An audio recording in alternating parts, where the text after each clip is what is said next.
নমস্কার, নিউজ ভ্যানগার্ডের পর্দায় আপনাদের সকলকে স্বাগত। আমি সুপ্রীতি রয়েছে আপনাদের সঙ্গে। চোখ রাখবো আপডেট খবরের দিকে। উত্তর পূর্ব সীমান্ত রেলের জিএম পরিদর্শন করবেন শনিবার চেকপোস্ট আখাউড়া চেকপোস্ট পরিদর্শন করবেন উত্তর পূর্ব সীমান্ত রেলের জিএম। এই জিএম যিনি এসেছেন আজ রাজ্যে ত্রিপুরায় এসেছেন প্রথমবার। লোকসভার আগে কি চালু হবে ভারত এবং বাংলাদেশের ট্রেন পরিষেবা? ইতিমধ্যে প্রশ্ন রাজ্যবাসীর মনে। তার সঙ্গে যাত্রীবাহী ট্রেন পরিষেবা চালু হলে উপকৃত হবে দুই দেশ, এমনটাই মনে করছে রাজ্য এবং তার সঙ্গে পার্শ্ববর্তী দেশের মানুষজন। আরো একবার জানিয়ে রাখি, জিএম নতুন জিএম তিনি প্রথমবার ত্রিপুরায় এসেছেন। তার সঙ্গে আগামীকাল শনিবার আখাউড়া চেকপোস্ট পরিদর্শন করবেন এবং তার সঙ্গে আজকে তিনি রাজ্যে এসে একাধিক বৈঠক করেছেন। রেলের আধিকারিকরা উপস্থিত ছিলেন সেই বৈঠকে উপস্থিত ছিলেন রাজ্যের মুখ্য সচিব জে.কে. সিনহা থেকে শুরু করে অন্যান্যরা। মুখ্য সচিবের সঙ্গে বৈঠক এবং তার সঙ্গে রেলকে কেন্দ্র করে উত্তর পূর্বকে কেন্দ্র করে রেলের একাধিক বরাদ্দ আমরা দেখেছি। বাজেট সাম্প্রতিককালে অন্তর্বর্তী বাজেটেও সে খবর উঠে এসেছে। তবে এই পরিস্থিতিতে লোকসভার আগে জিএম এর রাজ্য সফর অত্যন্ত তাৎপর্যপূর্ণ। 3 দিনের সফরে তিনি এসেছেন বলে খবর। কথা বলবো আমাদের প্রতিনিধি বিপ্লব চন্দ্র জুড়ে গেছে টেলিফোন লাইনে। বিপ্লব দা, শনিবার আখাউড়া চেকপোস্ট পরিদর্শনে জিএম এবং আজকে বিভিন্ন বিষয় বৈঠক করেছেন। কি মনে হচ্ছে কতটা তাৎপর্যপূর্ণ ভোটের আগে রেলের এই পরিদর্শন বা পর্যবেক্ষণ? দেখো, ভোটের আগে এই যে উত্তর পূর্ব সীমান্তের যে জিএম সতীশ কুমার পান্ডে 3 দিনের সফরে রাজ্যে এসেছেন, এই সফর অতি তাৎপর্যপূর্ণ। বিশেষ করে শুধু রাজ্যবাসীর জন্য নয়, নির্বাচনকে সামনে রেখে। কারণ সামনে যে 2024 লোকসভা নির্বাচন, এই লোকসভা নির্বাচনের আগে বলা যায় যে শাসক বিজেপি দল কেন্দ্রের এবং রাজ্যের মধ্যে যে বিভিন্ন সুসম্পর্কগুলো সেগুলো প্রতিস্থাপনের একটা নতুন পথ। এবং সেই ক্ষেত্রে আমরা দেখেছি নির্মলা সীতারমন যে অন্তর্বর্তী বাজেট পেশ করেছেন, সেই বাজেটেও রেলের আধুনিকীকরণের উপর জোর দেওয়া হয়েছে।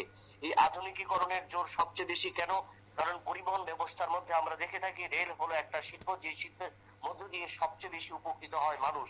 আর যে মানুষের ভোটে গণদেবতাদের রায় কিন্তু এক একটা সরকার প্রতিনিয়ত সরকার চালিয়ে যান বছরের পর বছর। এই পরিস্থিতিতে উত্তর পূর্ব সে যে রেলের যিনি জিএম রয়েছেন সতীশ কুমার, তিনি তার এই প্রথমবার সফরে এলেন, রাজ্য সফরে 3 দিনের সফরে এসেছেন। এবং 3 দিনের সফরে এসে কিন্তু আজ সোজাই কিন্তু মুখ্য সচিব জে.কে. সিনহার সাথে গুরুত্বপূর্ণ বৈঠক হয়েছে। এই বৈঠকে কিন্তু বিভিন্ন দিক নিয়ে, যতটুকু সূত্রের খবর, বিভিন্ন দিক নিয়ে আলোচনা হয়েছে।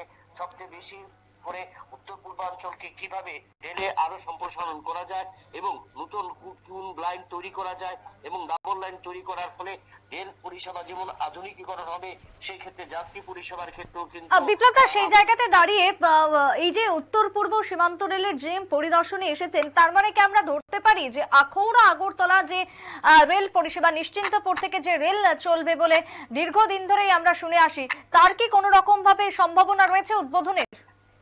নিশ্চয়ই আছে, যেহেতু তিনি কালকে এই সমস্ত অঞ্চলগুলিকে তিনি ভিজিট করবেন। আমরা জানি যে নিশ্চিন্তপুর থেকে এবং বাংলাদেশের মধ্যে এর মধ্যে ডেমো ট্রেন কিন্তু চালু হয়েছে। অর্থাৎ এই নির্বাচন 2024 লোকসভা নির্বাচনের আগে গত 1-1.5 মাস আগে থেকেই কিন্তু ডেমো ট্রেন চালু হয়েছে। তার পাশাপাশি এই জিএম যে সতীশ কুমার পান্ডে জিএম যিনি রাজ্যে এলেন, অর্থাৎ তিনি কাল সেই সমস্ত সীমান্ত রেল স্টেশনগুলিতে তিনি পরিদর্শন করবেন। তার পাশাপাশি কত দ্রুত এই রেল পরিষেবা চালু করা যায় তা কিন্তু তিনি খতিয়ে দেখবেন। তার পাশাপাশি ওই সমস্ত অঞ্চলগুলিতে মানুষের সাথে কথা বলবেন এবং কোন কোন ঘাটতি বা দুর্বলতা রয়েছে সেইগুলো বিষয় নিয়ে কিন্তু রেলের কর্তৃপক্ষ, আধিকারিক এবং যারা রয়েছেন প্রশাসনিক ক্ষেত্রে তাদের সাথে তিনি গুরুত্বপূর্ণ বৈঠক করবেন। অর্থাৎ বোঝা যাচ্ছে যে এই 2024 লোকসভা নির্বাচনকে একটা এই রেল লাইন হাতিয়ার করে কিন্তু শাসক বিজেপি দল নতুন ভাবে কিন্তু নিজেদের অস্তিত্ব বা নিজেদের যে আগামী দিনের কর্মপ্রণালীকে সাজিয়ে তোলবার চেষ্টা চালাচ্ছেন। তবে বোঝা যায় যে এই যে 3 দিনের সফর, যে সতীশ কুমার পান্ডের এই 3 দিনের সফর আরো বেশি তাৎপর্যপূর্ণ হবে যখন তিনি কালকে যাবেন আখাউড়া চেকপোস্ট, তিনি পরিদর্শন করবেন এবং সমস্ত বিষয়ের কাজ খতিয়ে দেখার পাশাপাশি কোন জায়গাটায় দুর্বলতা রয়েছে এবং আগামী দিনে উত্তর পূর্বাঞ্চলের সাথে অন্য কোন লাইন যুক্ত করা যায়, ডাবল লাইন করা যায় কিনা, সে সমস্ত বিষয়গুলো নিয়ে তিনি আলোচনা করবেন। অর্থাৎ বলা যায় যে এই বাজেট পেশ করার আগে থেকে একটা পরিকল্পনা ছিল যে উত্তর পূর্বাঞ্চলকে আরো কিভাবে রেলের মধ্যে সম্প্রসারণ করা যায় এবং দু দেশের সম্পর্ক, ভারত এবং বাংলাদেশের এই সম্পর্ককে আরো সুদৃঢ় কিভাবে করা যায়। তার মধ্যে দিয়ে শুধু দু দেশের মধ্যে মানুষের যাতায়াত নয়, বাণিজ্যিক ক্ষেত্রেও যে আমূল পরিবর্তন হবে, পাশাপাশি নির্বাচনী ক্ষেত্রে একটা নতুন হাতিয়ার ভাবে তৈরি হবে বা তৈরি হওয়ার পথ উঠে আসবে, কিন্তু এটা কিন্তু নির্দ্বিধায় বলা যায়। একদমই। অনেক ধন্যবাদ বিপ্লব দা।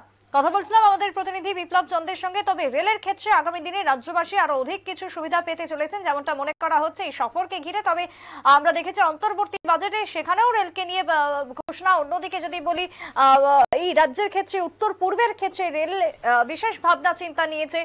তারই অঙ্গ হিসাবে এবার যাত্রীবাহী ট্রেন থেকে শুরু করে আগামী দিনে নিশ্চিন্তপুরের যে রেলপথ, সেই রেলপথ উদ্বোধন হয় কিনা সেদিকেই তাকিয়ে রয়েছে আপামর রাজ্যবাসী। ছোট্ট একটা বিরতি নিচ্ছি, ফিরে আসছি বিরতির পর, সঙ্গে থাকুন।